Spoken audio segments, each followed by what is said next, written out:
Picture this. You wake up not with dread, not with panic, but with nothing. No pull towards the day. No quiet excitement hiding beneath the surface. Just the weight of another sunrise you now have to justify. The ceiling looks the same as it did yesterday.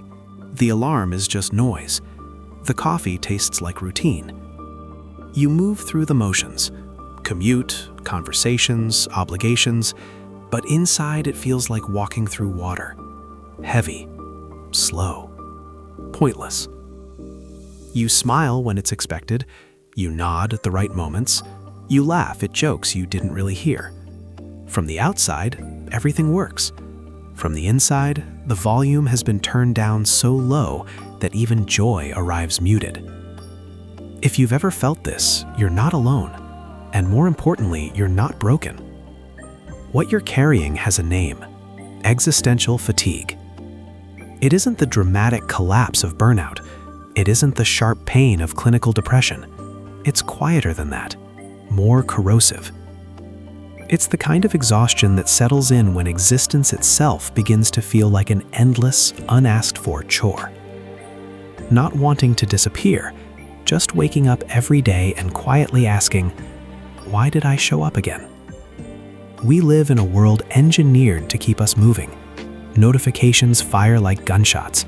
Screens parade 1,000 versions of lives we don't have. Productivity is worshipped like a god that never grants rest. And somewhere in that constant motion, the thread that once tied us to meaning slowly unravels. Psychologists call this the existential vacuum. Viktor Frankl, who survived 4 concentration camps, described it as the hollow that forms when we lose our why. When there is no reason that feels larger than survival, even comfort starts to feel like a cage. Modern research confirms what he observed. Studies in the Journal of Positive Psychology show that people without a clear sense of purpose experience higher cortisol, reduced dopamine sensitivity, and a measurable drop in life satisfaction, even when everything looks fine on paper. Money in the bank, friends in the contacts, achievements on the wall. None of it registers when the soul is starving. The brain, brilliant survival machine that it is, adapts. When joy becomes unreliable, it quietly turns the dial down. Curiosity is expensive. Wonder feels risky. So the reward system slips into power-saving mode. This is anhedonia, the inability to feel pleasure in things that once lit you up. Music still plays, but it no longer moves you. Food still tastes, but it doesn't satisfy. Laughter happens, but it lands somewhere outside your body. Neuroscientist Andrew Huberman explains it this way. Chronic low-grade stress keeps the amygdala locked in alert mode, while the prefrontal cortex, the part that plans, dreams, and imagines a future, slowly burns out. The brain's default mode network, meant for creativity and reflection, gets hijacked by rumination. Who am I? What's the point? Why does nothing feel real anymore? These aren't philosophical questions. They're neurological events. According to the American Psychological Association, nearly half of all adults experience this disconnection at least once in their lives. It is the quiet epidemic of our time, surviving in abundance while starving for significance. And here's the cruel irony. The people who feel it most deeply are usually the ones who care the most. The empaths, the overthinkers, the ones who notice the pain behind every smile and the injustice behind every headline. They absorb everything. They carry everything. They give endlessly, fixing, smoothing, holding space. They become the peacemakers who never learned how to make peace with themselves. They've been strong for so long that strength stopped feeling like strength. It started feeling like a life sentence. Eventually, something inside them whispers, enough. Not loudly, not dramatically, just a quiet, bone-deep fatigue that says, I can't keep doing this. And the world, a world that always praised their composure, suddenly has no idea what to do with their silence. Isolation creeps in, not because they hate people, but because people now cost energy they no longer have. Small talk feels like lifting weights. Group chats feel like noise pollution. They cancel plans not out of spite, but survival. They retreat not because they want to be alone, but because being around others reminds them how far away they feel from themselves. But this is where the story turns. This exhaustion isn't random, it's a signal. It's the soul screaming when the mouth has forgotten how. When the why disappears, the mind forces a pause, and inside that pause lives the possibility of awakening. Frankl's logotherapy teaches that meaning isn't discovered like buried treasure, it's created. Through work that feels like a calling, through love that feels like home, through the attitude we choose when life refuses to be kind. Neuroscience adds something powerful to this truth. Small, repeated experiences of awe can rewire the dopamine system. 10 minutes under a night sky, one song that makes your chest ache in the good way, a walk where you notice the exact shade of green on a single leaf.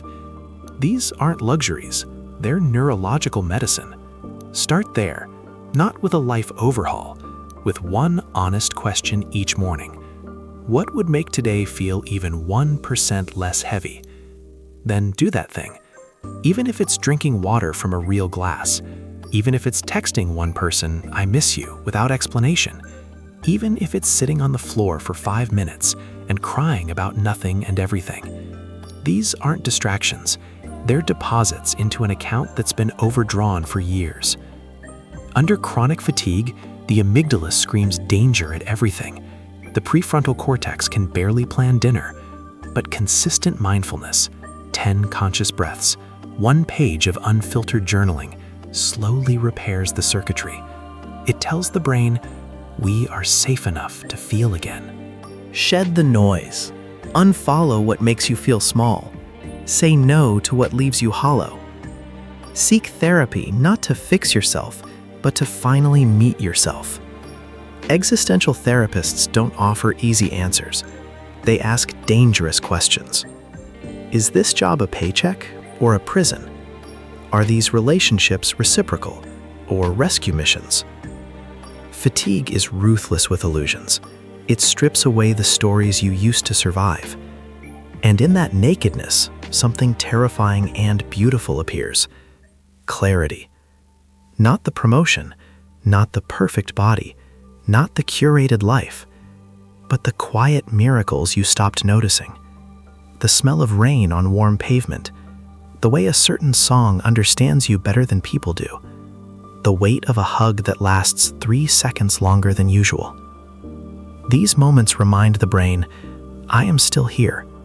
This is still real. The paradox is striking. The people most tired of existing often carry the deepest capacity for wonder. They've seen through the cheap distractions. They crave substance in a world of noise. And once they reclaim even a fragment of meaning, they live differently, with intention, with boundaries that protect their energy instead of their image, with love that is chosen, not performed. Frankl found purpose in a concentration camp by deciding his suffering could still matter if it helped one person smile. You don't need horror to find that kind of meaning. You only need honesty. This tiredness is not the end, it's the intermission. If you're here carrying that invisible weight, hear this clearly. Your exhaustion is valid, it's human, and it is not permanent. Listen to it. Let it speak. It isn't saying give up. It's saying grow differently. One breath, one honest question, one tiny act of awe. That's how the fog lifts. That's how the color returns.